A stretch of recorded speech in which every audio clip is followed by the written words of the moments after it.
Greetings YouTube, this is Captain Machine here, back for another review, and I'm going to do what I call a pre-game review. What is it?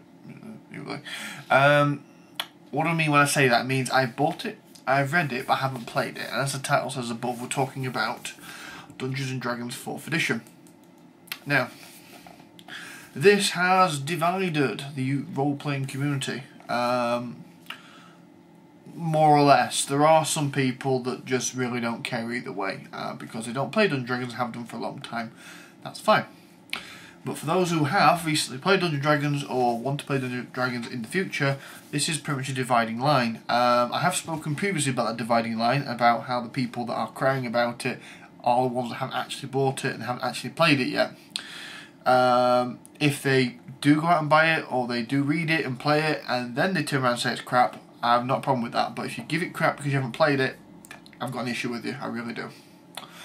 Right, so what can I say about this has already been said on all the forums, all the preview sites, and by probably about a good 24 other YouTube users. Nothing. Just to give you a very, very brief overview, some of the races are missing, gnomes especially. Some have replaced them. You got Dragonborn or Dragonkin, I think they're called.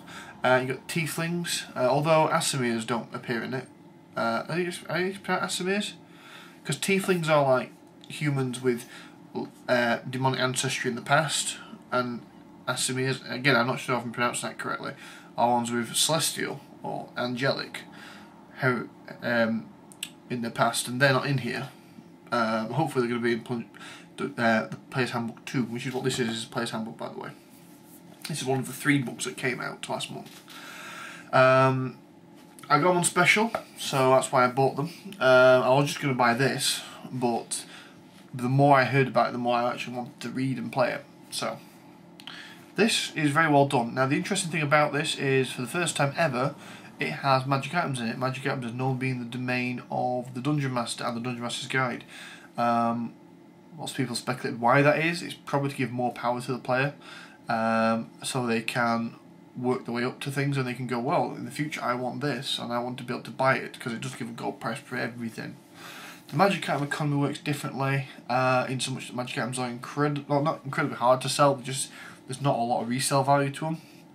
There are a couple of little tweaks and nods to MMOs, like disenchanting, for example. If you don't want to sell your magic item, you can disenchant it, which produces this like silvery dust called, I think it's called Arcanium. There is these little tiny gems, astral gems I think they're called, astral crystals, which are ridiculously expensive, and they're used as a form of currency for expensive items, you know, out in the plains and stuff like that. So there are a couple of nods to MMOs, only in so much the fact that MMOs are nodded to RPGs and Dungeons & Dragons in particular for quite some time. The combat rules are incredibly cut down. A lot of people bitched and whined about the combat rules, and here they're actually cut down.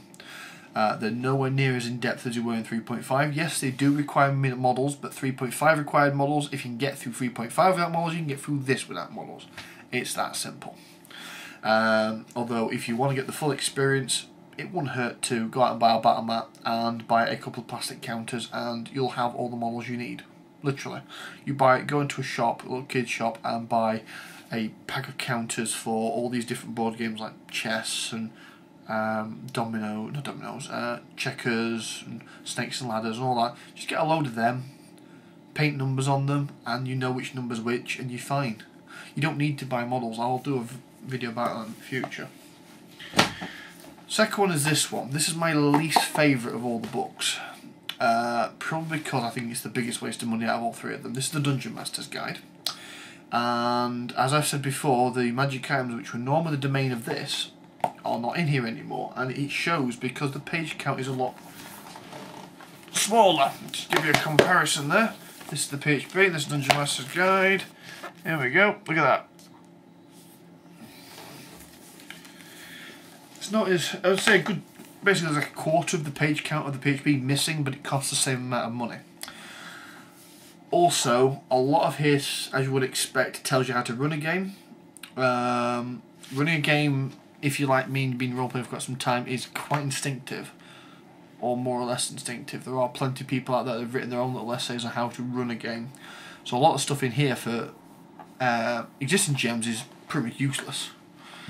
For new GMs, it's incredibly useful. Incredibly useful because it also tells you how to deal with problem players, which is something that TSR avoided doing for a long time, and Wizards of the Coast have also avoided doing until very recently, i.e. this.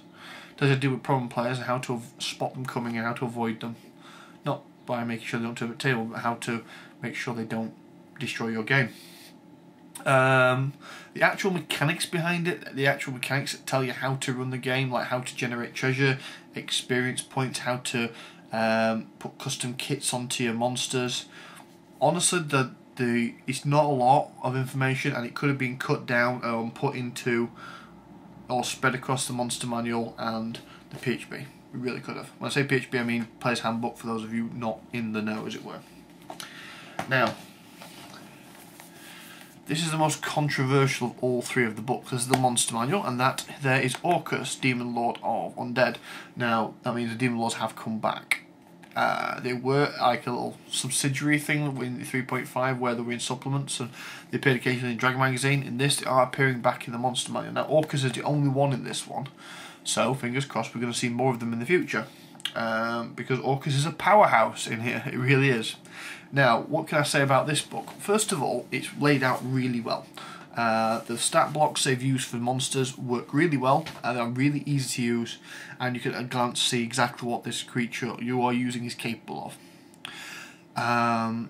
Do I like it? Yes, I do like it. Am I happy with what's in here? The answer is no, I'm not happy with what's in here. I do not believe there's a good enough stock of creatures in here whatsoever.